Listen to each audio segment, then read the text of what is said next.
I was shocked and saddened, obviously, as a human being, as a sexual violence prevention researcher. It is worrisome.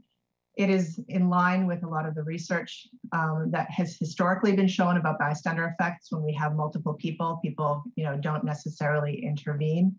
However, more recent research actually suggests that looking at video footage of more extreme circumstances, that up to 90% of cases, we do see people intervening. So it was actually somewhat of an aberration in this case that somebody did not step forward to help this individual.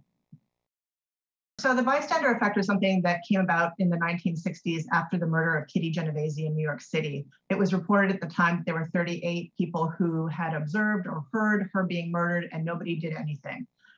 40 years later, some more information came out and it suggested that that wasn't necessarily the case, that some people did call the police, but this kind of started a course of research on the bystander effect, where they suggested that when there are multiple people who witness an event, there's a diffusion of responsibility, and everybody kind of thinks the other person is going to do something, so they don't do something themselves. And ultimately, in the end, nobody does anything.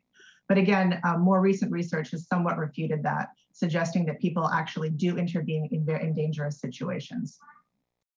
So in situations like this, you have to think that this could be your sister, your mother, your girlfriend, and you would want somebody to help them if they were in a similar situation.